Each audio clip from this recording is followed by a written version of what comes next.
Going. Oh, we're live. Okay. So, guys, I just want to cover two more things, and then tomorrow and Wednesday can just be together like a work day, I guess. You can look at if you guys want me to go over the practice quiz with you, we can do that. If you want to pull yourself up by your collective bootstraps and just do it yourself, that's also fine. That's what Emily wants. I know that. Right, Emily? Trenton?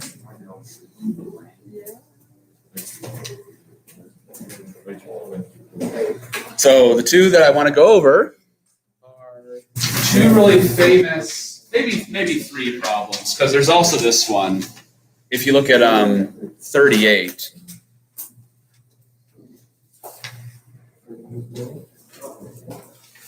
if you were looking at 36 and 37 and wondering about those, I would just remind you, or point out to you rather, that 36 is almost identical to 23, the ball going down the little valley.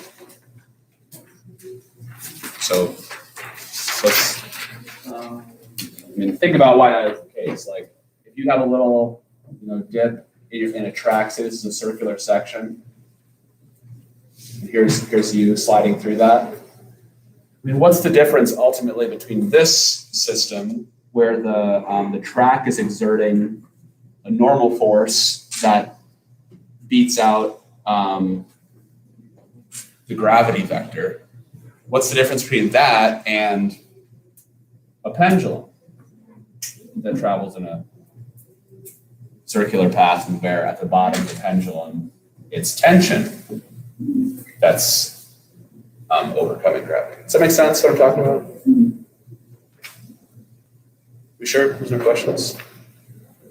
All right, Lindsay, put that thing away. Do you have your assignment? So we're sure there's no questions on how number 36 is pretty much identical to 20. What's my numbers? 23. Okay. All right. So again, it's just tension is providing that force instead of the normal force of the track. So look at 38 though. 38. So today we're going to do 38, 40, and then either 42 or 43. We'll decide when we get there.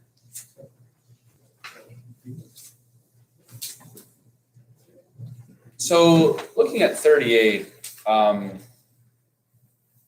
is driving his car around a racetrack. Did I do my pen? I swear, no, I didn't do it. Man, I thought I did it. I looked at it, but I didn't actually put it. We're missing Colin and Cooper for the rest of the year. What? Pretty much for the rest of the year. Yeah, it is actually. There you go. They got the rest of 2020. Oh, rest of 2020. They got voted off. Isn't this 1 week now? Well, he test negative. Christmas break is coming. I had symptoms for 2 days and I was working for 2 weeks. Okay. That's awesome. Yeah. That's awesome. I love that. I don't know. Okay, so sorry. Bob is driving his car around a racetrack and he's approaching a turn shaped like a quarter circle of radius 40 meters. So let's draw this picture to start. An overhead view of this would look like this. Bob is approaching he's approaching a turn. Okay, so this is at least me attempting to draw a quarter circle. Okay, the radius of that circle is 40 meters. So here's Bob's car. Again, this is an overhead view. This is us up in a blimp or something watching this happen. Okay. Bob and the car together have a mass of 750 kilograms, and the coefficient of static friction between his tires and the track is 0.82. What is the maximum speed that he can take this turn without slipping? You guys might notice something on this question that might appear as a typo, but it's not. Static friction. You're like, well, why are you talking about static friction? It's not moving, obviously, or it is moving, right? The car is moving. Anyone have an idea of why we'd use static friction instead of kinetic friction here? Is it due to something because we're like looking at like individual like little sections of it? I don't know. Bailey, you got an answer? So the tires aren't really like sliding across the pavement at all times. I would say they're just rolling across. Yes, very good. That's a perfect answer. It's rolling, it's not sliding, right? So kinetic friction is what we'd use when, two surfaces were basically rubbing against each other at their interface. When something rolls, ideally there's no slipping happening. So at any given point in time, if you look at the wheel, the tire rather, here's the tire, here's the road. This point of contact is actually, of course, as the wheel rolls, the point of contact moves, but at any given moment in time, you're not going to have any actual rubbing between the two surfaces. So anyway, I hope that makes sense. If once you do have it start to slip, well, that's bad, and then you're talking about kinetic friction. Okay, so does that everyone understand? Okay with that? So, not to mention the other thing here is, if Bob, say, accelerates along this road, the friction pushes him this way, but ultimately we're more concerned with like lateral, the direction, because ultimately the friction is going to push him. If the friction doesn't push him this way, what's going to happen? He's going to slide off the road, right? So anyway, so the force of friction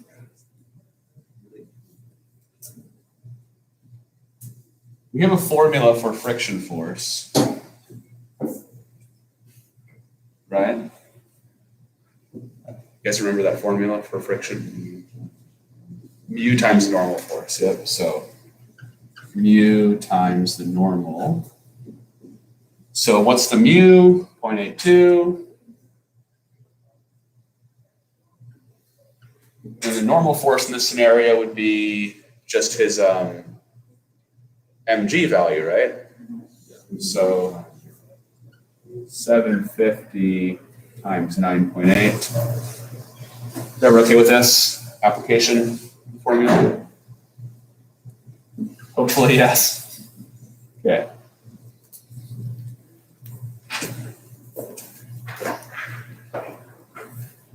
So 0.82 times 750 times 9.8. That gets us, it's an integer. That's weird. I'm surprised. How's that an integer? Because of the 750, I guess.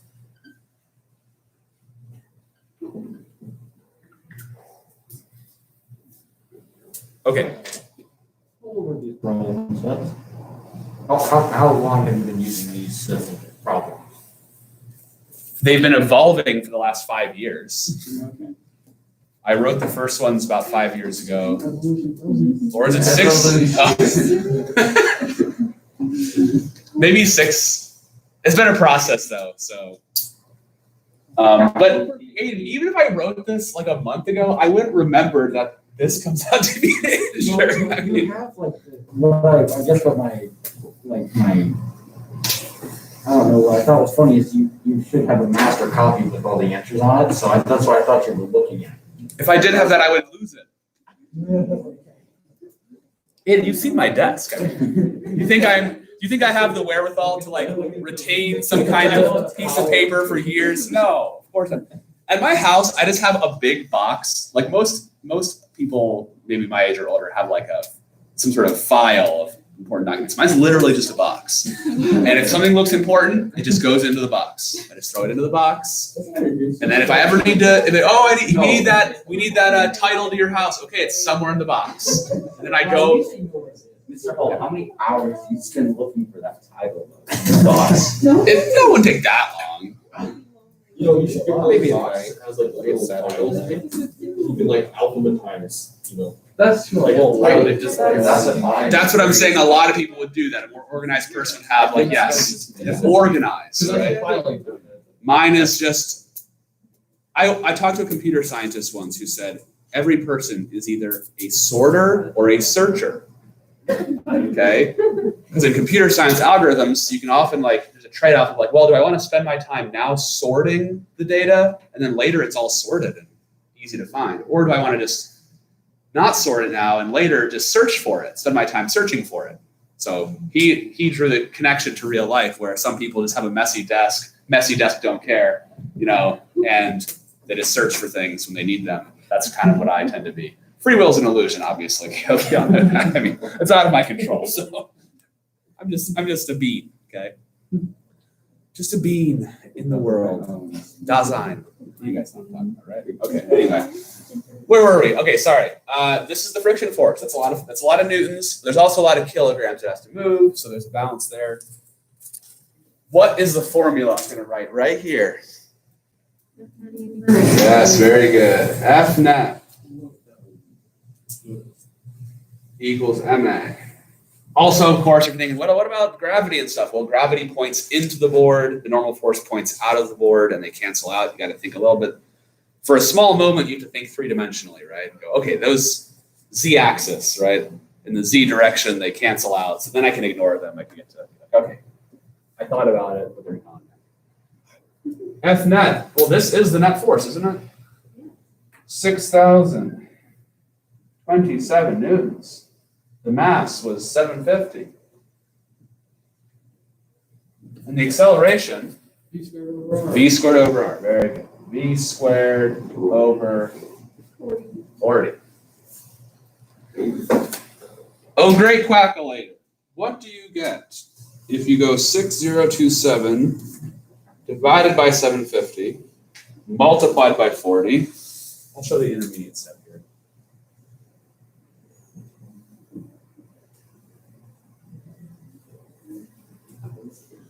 This would maybe be one of the wrong answers on if there was a multiple choice test. That might be see if you're willing to pick a ridiculous answer. Because obviously a car cannot go around a turn at 300 meters per second. That's like the speed of sound. But hold up. I went around a corner around a car at 320 meters per second. But no one was there, right? No, the cameras have to be on, right? It's like you. The what has to be off? The cameras. It's like you mentioned 600. No one can be there. Yeah, as long as no one's watching. Yeah. Yeah. That's like how when I drive to Bozeman, it takes me about 3.5 hours. Right? But no one ever saw me do it. You're going too fast. No, that's like a. It's funny. That's like a Montana thing to always try to underestimate how long it takes to drive places. Oh yeah, I drive to Missoula. It takes me an hour and a half. No, it doesn't. No, it doesn't. But then I saw it. I was finally vindicated. I thought it was so weird for years. Like, why do people do this? It's such a strange thing to be like, oh, I get to Bozeman in 4 hours. Were you driving 110 miles per hour the entire time? Anyway, and then in the movie Nebraska, there's like a funny scene where the guys, maybe we might have to the class, we can find it. But the guy's like trying to be like, oh, I can make it from here to here. The guy's like, you have to be going 150 miles per hour. He's like, I can make it. So last step is take the square root. What do we get? 17.9, which is more reasonable. Okay, so.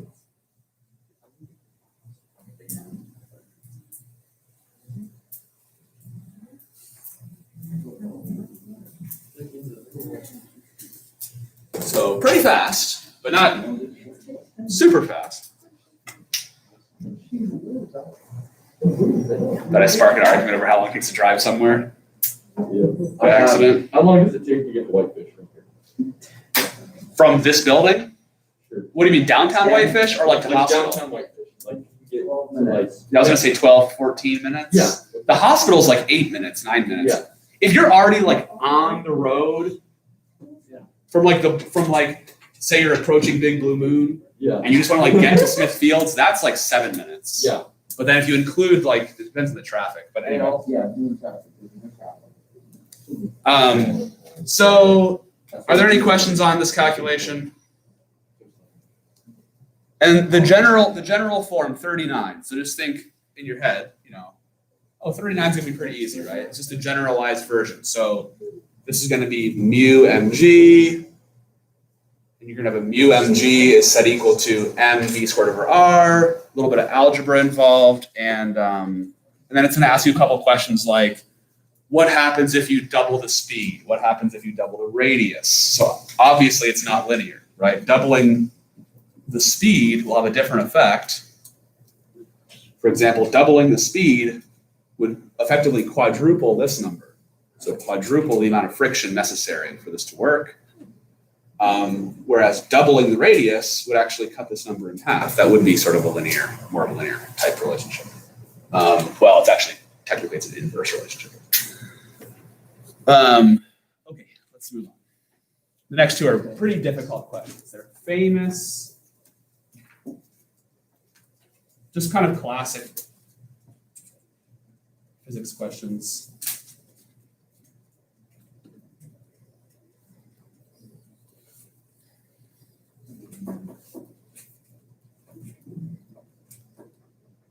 Okay.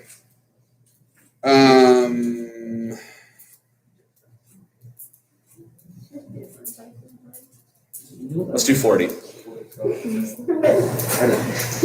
Take a minute, guys. Read this question, number 40, and just tell me if it makes sense to you, what it's talking about. If you've never watched auto sports or anything like that, it might confuse you, but hopefully it doesn't. It's a simple sport.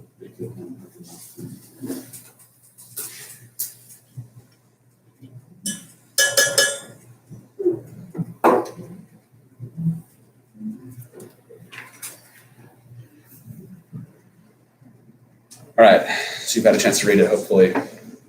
Do you get, like, can you visualize it? Yeah. So a bank turn is a thing in, like, you know, motorsports and NASCAR, that kind of thing, or even like cyclists, like speed cycling, they'll be on an indoor track and the track is banked because they're going so fast that you'll see with the vectors here how the bank actually helps you turn. So in this particular case, it's actually possible with this bank turn to have no friction. It can still work out. You can probably imagine rolling a marble along a bank turn like this. Does that make sense? Okay, good. So I tried to give you two views of what that would look like. So, okay, mathy time. So here's the view from behind the car. This is this view here. I'm gonna draw the car really tiny. Okay. So maybe you guys, if it might help if you draw like a little dot a little bit lower in the diagram, or if you make a new diagram. If you try to draw it inside the car, it might get a little cluttered, so just a heads up. So let's start simple. Oh, let me ask you a really I don't know what kind of question it is. It's a question though. What direction is the net force? In? Yes, very good. Before we do any math or vector analysis or anything, we know that, can you imagine that like a hula hoop right here, like this circular path here? So he's traveling at a constant speed in the circular path. So the net force has to point this way. Does that make sense? So remember, anytime if you're ever traveling, if any object is traveling in a circular path at a constant speed, the net force must point towards the center of the circle. Yes. The problem, you can't look at it like the blocks on the frictionless surface are sliding down, correct? Kinda. Yes and no. It's actually going to be more convenient because of the fact that we notice this is true. It's going to actually make more sense to do a y-axis and then an x-axis like that. Whereas before we did our y-axis, we chose our y-axis perpendicular to the ramp. Now that's a great question. The reason on the sliding block problem, the reason we chose our axes, the reason we went like this is because we we knew in advance that there was no acceleration this way or this way. We knew the net force had to point this way because we knew that the block was going to accelerate down the ramp, right? That's different here, though. Here we know because of the way the system is constructed, I guess. We know that it's traveling in this, circular path that is kind of, well, I mean, I can't draw it on the board really. I can try. It's going to clutter things up really. Here, I'll try to draw it really quickly. There's this circle, right? We know that the acceleration has to point towards the center of that circle, this horizontal circle. And so that informs us that, well, actually, the best way to do this is to draw this gravity vector. How big is 800 times 9.8? Pretty big. Can someone tell me what number that is?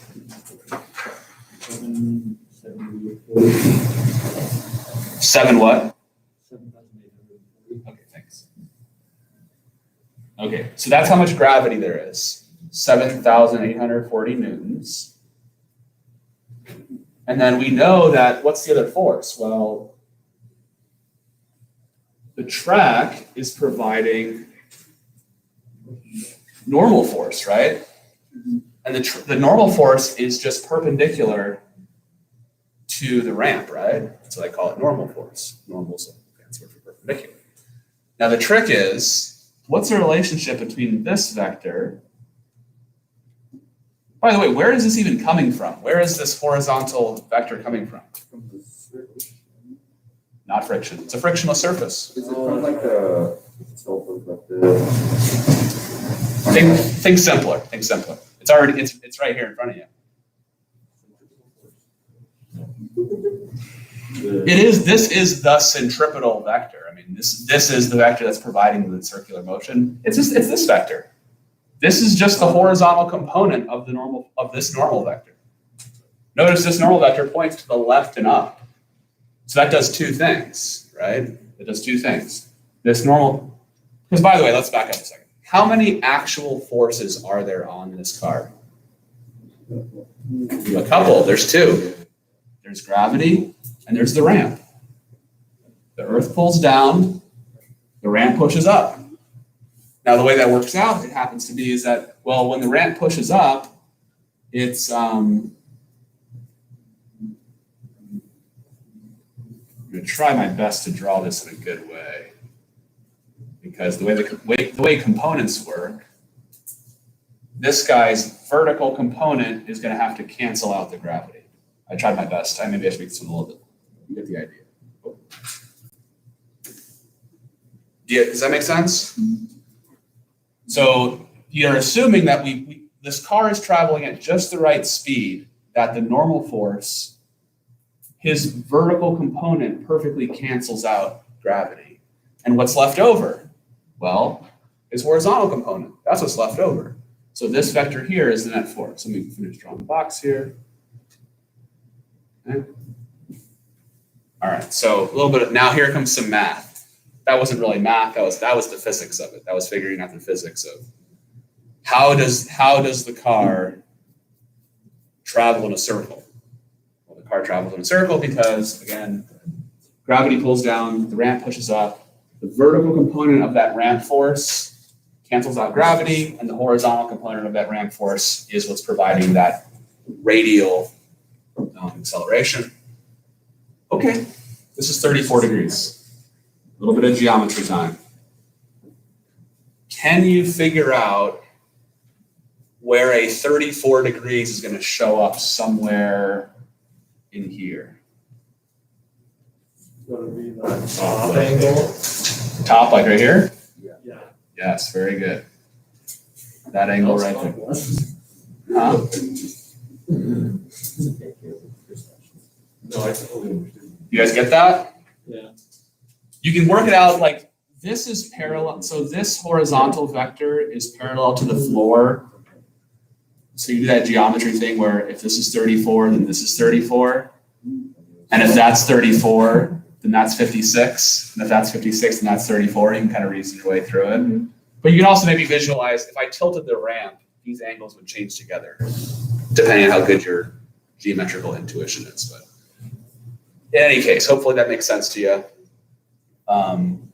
Sure, there's no questions on that with the 34, how we're getting this? Okay, sweet.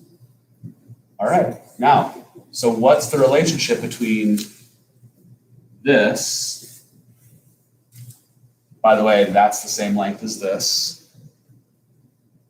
And then how big is this vector again?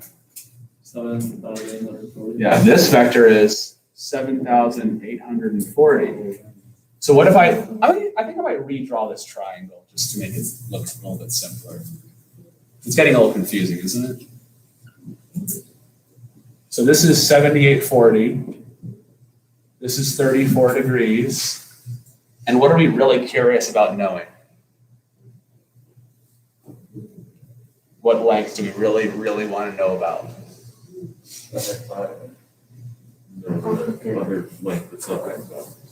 The hypotenuse would be relevant. Say we wanted to know, because what's the hypotenuse? The hypotenuse is what's the normal force. So say I wanted to know how much force is the track actually exerting on the car. That's relevant information. What the question's asking is, we need to figure out the centripetal force. So let's call this x temporarily. Let's call it fx. This would be the force in the x direction. So what trig function can I use to relate this angle and these two quantities? Tangent, yep. Tangent of 34 equals opposite over adjacent.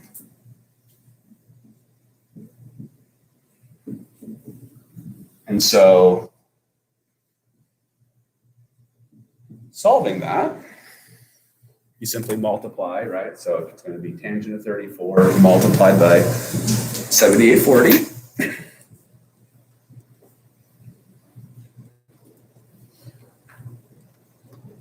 And you get 5288.1 roughly.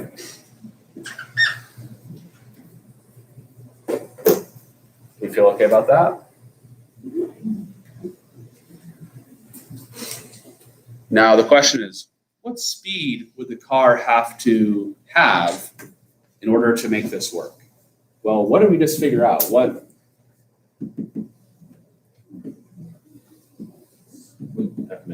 F net. This is F net. We just said that you go mass times your, you just do math. Yeah. So we're going to write F net equals ma. So F net, it turns out, is this number.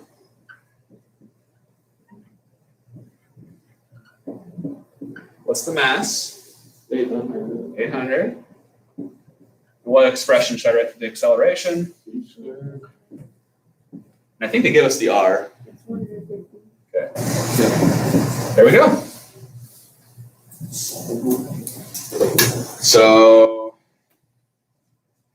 where was all the work on this problem? All the work pretty much was to figure out what the net force was. That's tough. Not easy. Once you have the net force, the rest is going to be pretty strict. What do we get here? Is it a realistic number? It's pretty good.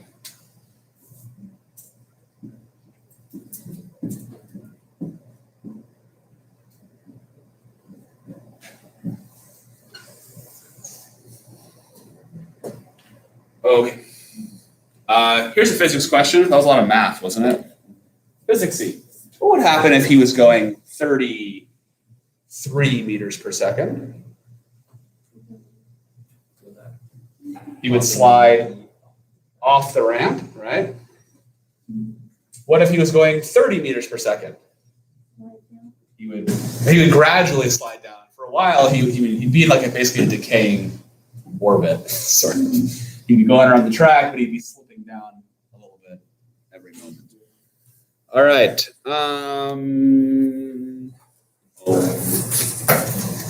Last one, guys. Then we're done. Tomorrow, Mr. Trenton, pencil down.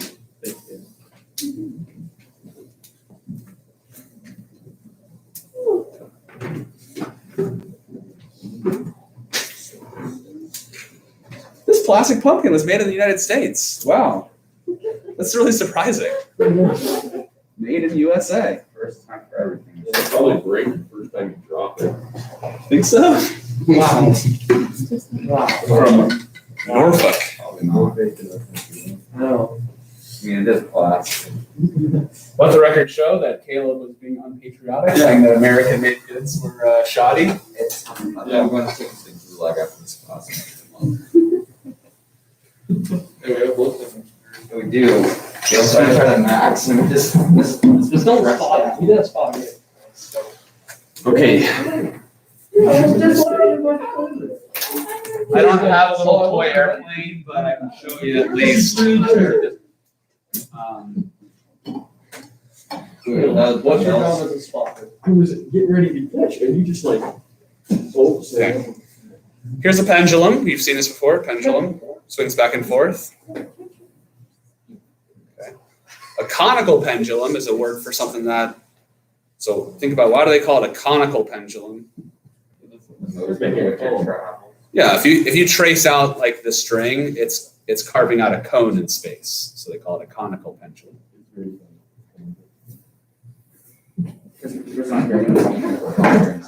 That's terrible, Caleb. That's really bad. We got like 3 laps out of that. No, you got it.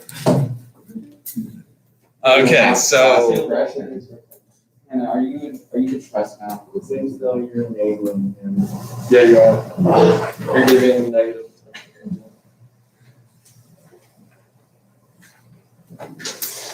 Exactly what, right?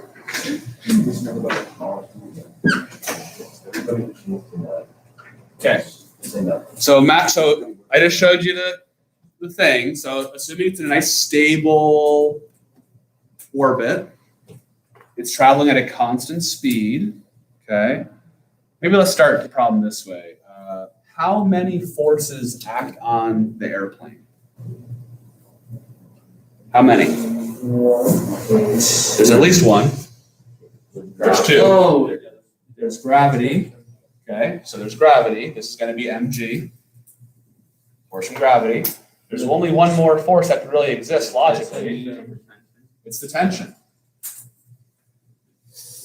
Okay.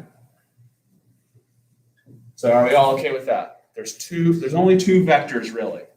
Now, of course, those vectors, depending on our choice of axes, there could be components we talk about, which we usually draw as dashed lines, but there really are only 2 vectors to draw. Okay? Now, let's break up this tension vector into its components. That tension vector has a vertical component. I'm drawing a box here. And it has a horizontal component. Are we all okay with that? Now, ask a big question here. What direction is the net force for this system? Like, there. Horizontal is correct. I don't know, you guys were pointing kind of down. I don't know why. I was just thinking gravity. Well, so watch it again. So we're just looking at the diagram, but as this thing moves around, is its height changing? No, the height does not change. If the net force pointed up or down in some way, wouldn't the thing accelerate up or down? So we know that because the orbit is perfectly horizontal in the horizontal plane, we know that this tension's vertical component must cancel out gravity completely. And then what's left over? Well, just the horizontal component. The horizontal component of the tension is the net force. So let's put some numbers on here.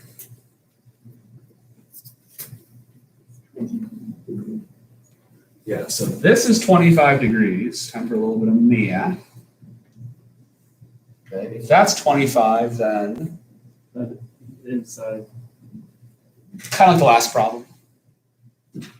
That angle right there is 25 degrees. And then mg for this problem is 39.2 newtons. So that means this vector here is 39.2 newtons. I think I'll redraw the triangle again. 39.2 newtons. There's that leftward component, and then here's the actual tension vector. And so this would be maybe the tension's x component, Tx. This is, of course, 25 degrees. Okay. This is the same setup as last time. The tangent of 25 is equal to, so it's interesting about this question, the physics of it. I think the math is, I don't know, math is nice in some way, but really what's interesting is looking at how this is, there's a direct connection between this conical pendulum and a banked turn with a car. It's kind of interesting. Now, of course, if you throw in, say, friction to the banked car problem, you get an additional term, but at its heart, it's still the same as this.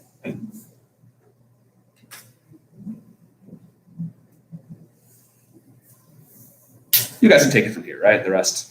Calculate this number, write F net equals MA, and then you finish the job from there.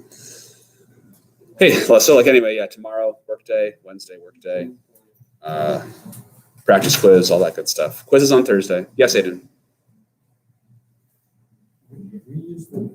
18.2.